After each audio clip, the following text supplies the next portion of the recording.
नमस्कार दोस्तों, welcome to sports engineer. दोस्तों, आज इस वीडियो में हम 10वां पार्ट देखने वाले हैं टेस्ट एंड मेजरमेंट के क्वेश्चन आंसर्स का। इससे पहले कि अगर आपने 9 पार्ट नहीं देखे हैं तो उनको भी आप चैनल पे देख सकते हो। प्लेलिस्ट हमारी बनी हुई है टेस्ट एंड मेजरमेंट्स एमसीक्यूज नाम से। वीडियो शुरू करते हैं। पहला क्वेश्चन है, कैनेडियन परीक्षण कितनी समय अवधि के अंदर होता है? What is the time period of Canadian testing take place? Canadian test का हमें टाइम बताना है। राइट आंसर हो जाएगा 35 सेकेंड्स। देखिए, कैनेडियन टेस्ट में अलग अलग टेस्ट बैटरीज होती हैं। इसमें जंपिंग भी होता है, जंपिंग के बाद में इसमें रनिंग भी होती है। अलग अलग इसमें इवेंट बने होते हैं। तो उन इवेंट्स को करने के लिए हमारे सामने एक टाइम दिया होता है 35 सेकेंड्स का। ये स्टैंडर्ड टाइम है, इसका आपको ध्यान रखना है। नेक्स्ट है, बैरो सामान्य गामक योग्यता परीक्षण में कौन सा मद सम्मिलित नहीं है? बैरो जनरल मोटर एबिलिटी टेस्ट की बात हो रही है। 4 ऑप्शंस में से हमें बताना है कि एक कौन सा इसमें नहीं है। वही सेम जैसा कि हमने लास्ट वीडियो में क्वेश्चन देखे थे, उसी तरीके का ये क्वेश्चन है। राइट आंसर हमारा हो जाएगा B, 60 metre run. 60 metre run के अलावा इसमें standing broad jump, zigzag run और मेडिसन बॉल पुट, ये तीनों होते हैं। लेकिन 60 मीटर की रन ये नहीं होता। बैरो जनरल मोटर एबिलिटी हम टेस्ट की बात कर रहे हैं। स्टैंडिंग ब्रॉड जंप आपको पता ही होगा, इसको कि शॉर्ट फॉर्म में SBJ बोलते हैं। एक जगह पे आप खड़े होते हो, उसके बाद में आपको जंप करना होता है। ये हो गया standing broad jump. Zigzag race में आप इस तरीके से दौड़ते हो, जिगजैग दौड़ते हो, सीधे आप नहीं दौड़ते। ये हो गई zigzag race. Medicine ball put, एक मेडिसन बॉल होती है, उसको आपको थ्रो करना होता है। ये 3 ऑप्शन हमारे आते हैं बैरो जनरल मोटर एबिलिटी टेस्ट के अंदर, लेकिन 60 मीटर रन नहीं आती। नेक्स्ट है, विभाजित विधि का उपयोग किया जाता है। स्प्लिट मेथड है, उसका उपयोग इन 4 ऑप्शंस में से हमें बताना है कि कौन से में हम करते हैं। राइट आंसर हो जाएगा टू चेक रिलायबिलिटी, विश्वसनीयता जांचने के लिए। ये हमने देखा भी था कि रिलायबिलिटी को चेक करने के लिए हम कौन कौन से मेथड यूज करते हैं। टेस्ट एंड मेजरमेंट के MCQs में किसी पार्ट में हमने देखा था, तो उसमें हमें 3 ऑप्शन दिए गए थे। वो तीनों ही रिलायबिलिटी को चेक करने के लिए थे। उसमें स्प्लिट हाफ मेथड भी था। तो रिलायबिलिटी को चेक करने के लिए स्प्लिट हाफ मेथड होता है। बाकी 2 कौन से थे? एक था टेस्ट रीटेस्ट मेथड और एक था पैरेलल फॉर्म मेथड। ये 3 मेथड होते हैं। तीसरा कौन सा है? Split half method. ये 3 मेथड होते हैं रिलायबिलिटी को चेक करने के लिए। आपको इनके बारे में पता होना चाहिए। नेक्स्ट है, board pod is also called, BOD और POD, इसको दूसरे किस नाम से जानते हैं? ये हमसे पूछा गया है। राइट आंसर हो जाएगा air displacement method. A is the correct answer. ये इसका दूसरा नाम है। बोर्ड पॉड देख लेते हैं क्या होता है। ये देखिए, ऐसे एक मशीन होती है, उसके अंदर किसी इंसान को बैठा दिया जाता है जिसकी हमें टेस्टिंग करनी है। उसके बाद में इस गेट को बंद कर देते हैं।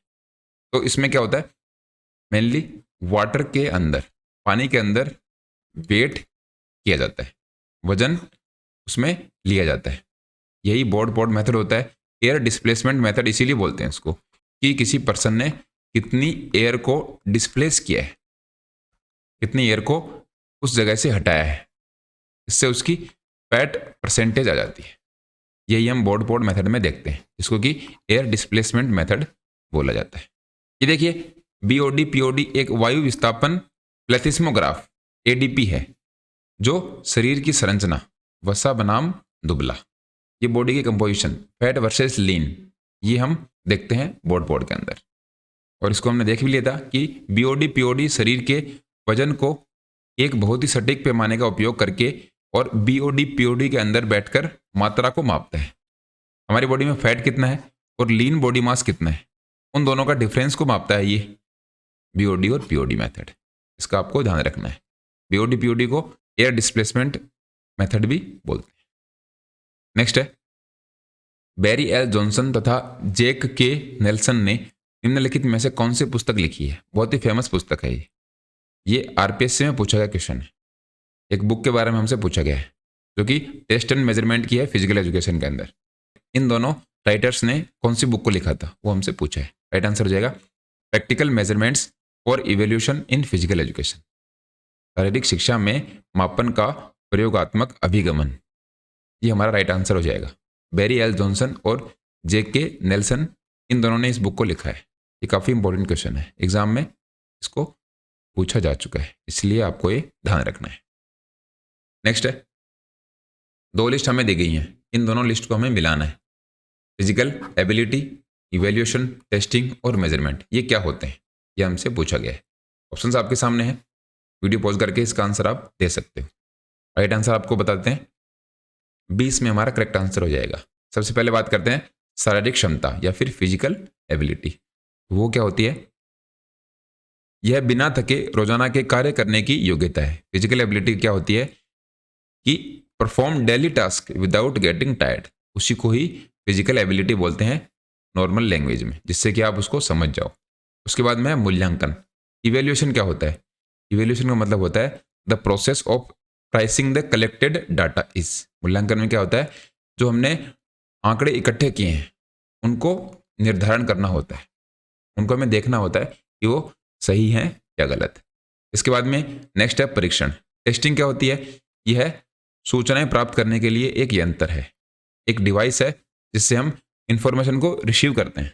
रिसीव करने के बाद में हम उसका इवेल्यूशन करते हैं, लेकिन पहले उनको हम रिसीव करते हैं। उसके बाद में है मापन। सूचना प्राप्त करने की एक प्रक्रिया है। मेजरमेंट में हम सूचना को प्राप्त करते हैं, क्योंकि इसमें हमने हाइट नाप लिया, वेट नाप लिया, फैट परसेंटेज नाप लिया। ये सब क्या किया है हमने? ये सब हमने सूचना प्राप्त करी है, हमने इंफॉर्मेशन को रिसीव किया है, उनका हमने इवेल्यूशन नहीं किया। इवेल्यूशन जब हम करेंगे तो ये करेंगे कि जो हमने आंकड़े इकट्ठे किए हैं, जो हमने सूचना इकट्ठी की हैं, उनका हम निर्धारण करते हैं कि वो सही हैं या नहीं, उनको इवेल्युएट करते हैं। तो इस तरीके से इन चारों को आपको समझना है। ऐसे क्वेश्चंस भी हमें एग्जाम में देखने को मिलते हैं। तो इस क्वेश्चन से हमने 4 पॉइंट्स को समझ लिया, ये क्या होते हैं। नेक्स्ट है वापस एक लिस्ट का क्वेश्चन है। 2 लिस्ट हमारे सामने है और ये 4 ऑप्शन हमें दिए गए हैं।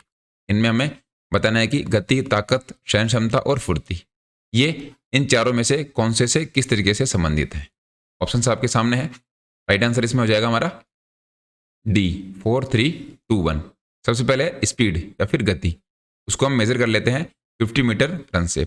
50 मीटर दौड़ होती है, उससे हम उसको मेजर कर लेते हैं।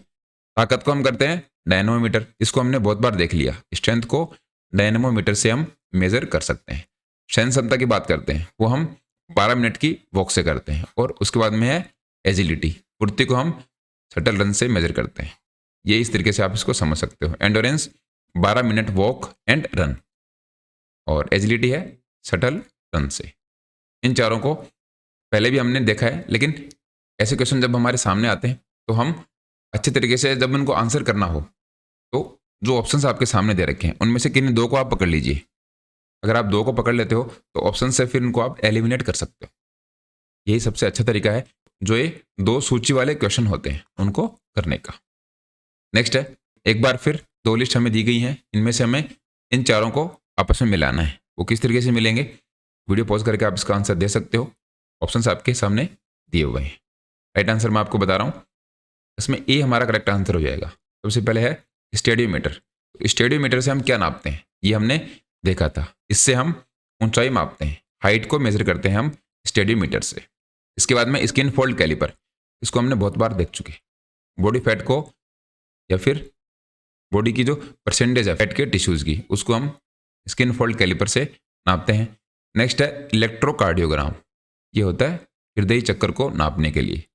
इलेक्ट्रोकार्डियोग्राम हार्ट साइकिल को मेजर करने के काम आता है। बायोप्सी है मांसपेशीय तंतु का परीक्षण, यह है मसल फाइबर को टेस्ट करते हैं बायोप्सी से। देखिए 2 नाम होते हैं, एक तो होता है बायोप्सी, एक होता है ऑटोप्सी। इन दोनों को आप समझिए। बायोप्सी जिंदा मसल है, जो अलाइव मसल है, उसके एक पार्ट को हम मेजर करते हैं। और ऑटोप्सी में जब मसल डेड हो जाती है उसकी हम टेस्टिंग करते हैं। जब कोई इंसान मर जाता है तो उसकी हम ऑटोप्सी करते हैं, और जिंदा इंसान की करते हैं हम बायोप्सी। इन दोनों को आप इस तरीके से समझिए, ये काफ़ी इंपॉर्टेंट है। बहुत बार एग्जाम में पूछा गया है कि ऑटोप्सी और बायोप्सी में क्या डिफरेंस है। तो ऑटोप्सी है डेड पर्सन के लिए और बायोप्सी है अलाइव पर्सन या फिर जिंदा किसी इंसान के लिए, उसको बोलते हैं बायोप्सी। नेक्स्ट है एक और लिस्ट का क्वेश्चन है हमारे सामने। 4 टेस्ट दे रखे हैं और ये रहे गेम्स। उन गेम्स को आपस में मिलाना है कि कौन सा टेस्ट कौन से गेम से संबंधित है?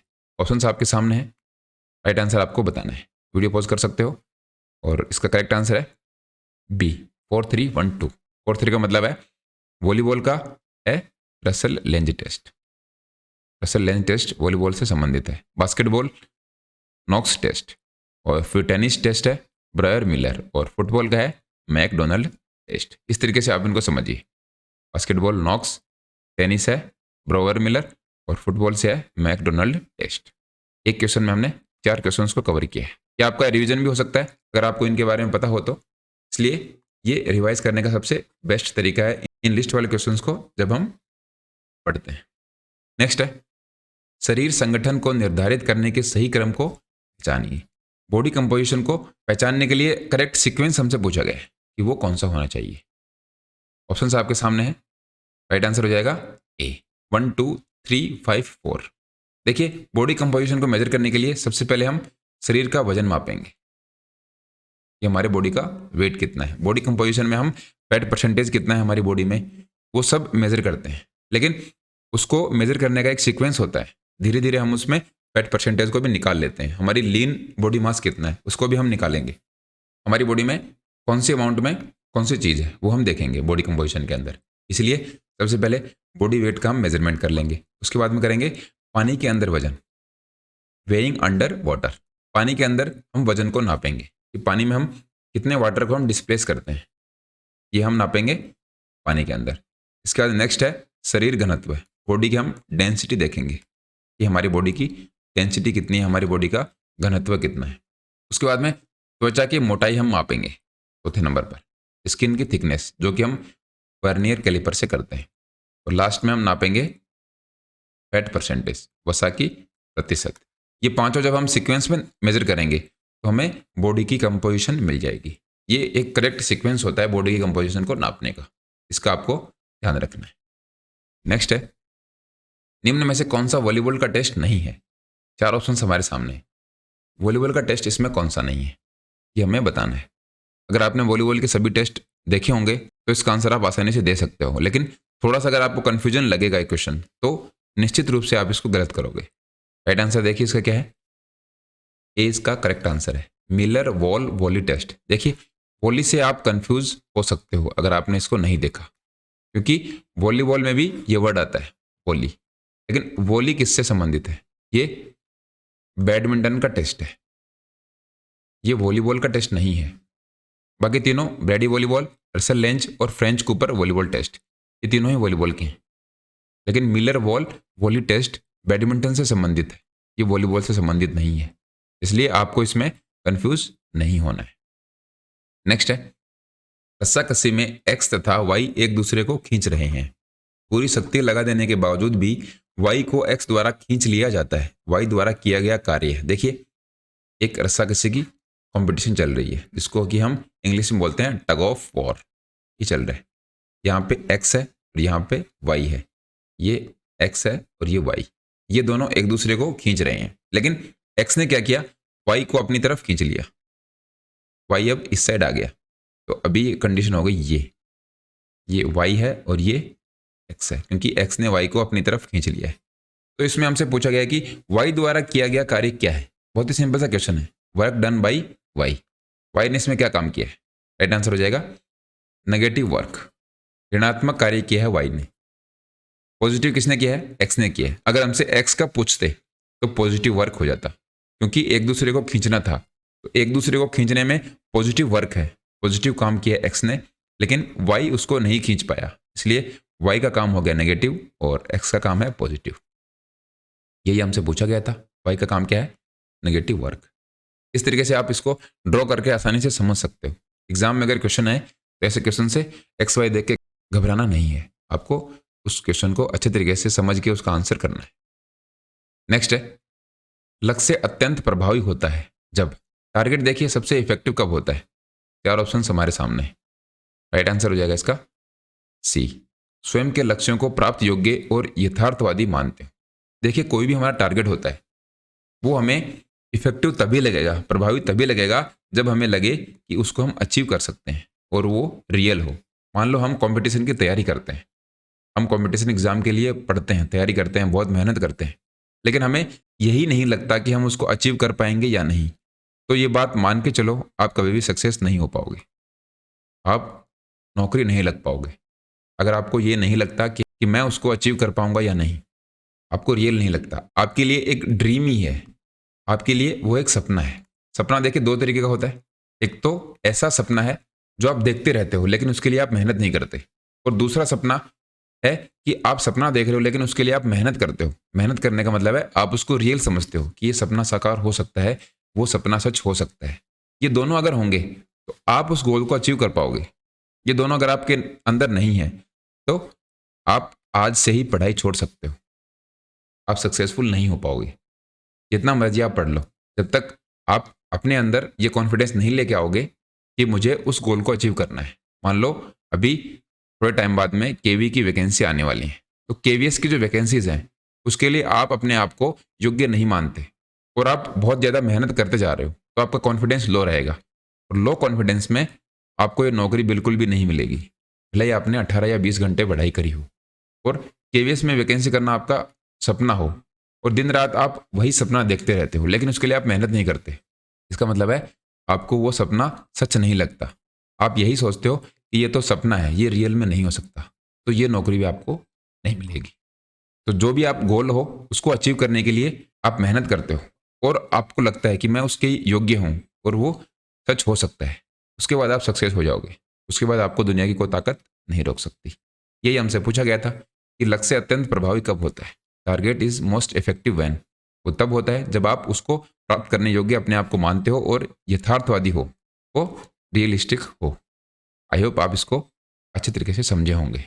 नेक्स्ट है, संज्ञानात्मक क्षेत्र के उद्देश्यों को निम्न में से उच्च के क्रम में व्यवस्थित कीजिए। देखिए कॉग्निटिव डोमेन की बात हो रही है, या आपके दिमाग की समझ की बात हो रही है। इसमें लो टू हाई आपको अरेंज करना है। ऑप्शन आपके सामने है, राइट आंसर हो जाएगा ए 2 1 4 3। सबसे पहले देखिए आप नॉलेज को ग्रहण करते हो, आप सबसे पहले ज्ञान लेते हो, ज्ञान के बाद में आप क्या करते हो, उसमें समझ बढ़ाते हो। सबसे पहले आपने जब ज्ञान लिया तो नॉलेज लेने के बाद में आप उसमें अपनी समझ बढ़ाओगे कि हाँ ये इस तरीके से होता है। इसके बाद में उसको अप्लाई करोगे, आप उसका अनुप्रयोग करोगे, उस ज्ञान को कहीं पे यूज़ करोगे। यूज़ करने के बाद में उसका आप एनालिसिस करोगे कि मैं सही था या गलत था। ये होता है विश्लेषण। ये एक तरीका होता है कॉग्निटिव डोमेन को चेक करने का। ये ठीक उसी तरीके से काम करता है कि किसी भी एग्जाम की आप तैयारी कर रहे हो, उसमें सबसे पहले आपने नॉलेज लिया। नॉलेज लेने का मतलब है सबसे पहले आपने कोई टॉपिक पढ़ लिया। टॉपिक पढ़ने के बाद में उस टॉपिक को आपने समझा। समझने के बाद में आपने क्या किया, उसके कुछ एमसीक्यूज लगाए, उसका टेस्ट लगाया, आपने टेस्ट दिया। टेस्ट में आपका रिजल्ट क्या आता है उसका आपने विश्लेषण किया, उसका आपने एनालिसिस किया। उसके बाद में आपको समझ में आ गया कि मेरा संज्ञानात्मक क्षेत्र क्या है, मेरा कॉग्निटिव डोमेन में क्या परफॉर्मेंस है, मैं कितना उस टॉपिक को समझ पाया। इस तरीके से आप इसको समझिए। नेक्स्ट है, किसी परीक्षण की वैधता या फिर वैलिडिटी किसके द्वारा निर्धारित होती है। ये क्वेश्चन हमने बहुत बार डिस्कस किया है, काफ़ी इंपॉर्टेंट है, इसलिए थोड़ी सी लैंग्वेज चेंज करके ये क्वेश्चन आपको दिया गया है। 4 ऑप्शन आपके सामने है, राइट आंसर है B, associate a test with a similar test.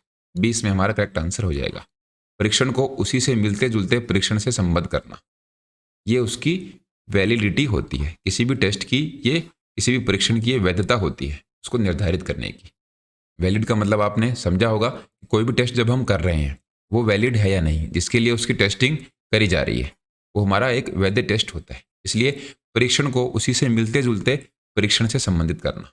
2 test हैं, ए और बी, वो दोनों कब सही होंगे, जब वो आपस में जुड़े हुए होंगे। इसमें भी स्कोर अगर 10 आ रहा है तो इसमें भी 10 के लगभग आना चाहिए, जिसके लिए हम उसकी टेस्टिंग कर रहे हैं। ये इसमें हमने समझना है। सिंपल सा क्वेश्चन है। वैलिडिटी, ऑब्जेक्टिविटी और रिलायबिलिटी, इनको हमने बहुत अच्छे तरीके से टेस्ट एंड मेजरमेंट के जो एमसीक्यूज हैं उनमें समझा है। आई होप आप इन तीनों को अच्छे तरीके से समझ गए होंगे। तो बस फिलहाल इस वीडियो में इतना ही। आई होप आपको वीडियो पसंद आया होगा। कमेंट्स में आप जरूर बताएं इस वीडियो में आपको क्या अच्छा लगा। मिलते हैं अगले वीडियो में। धन्यवाद।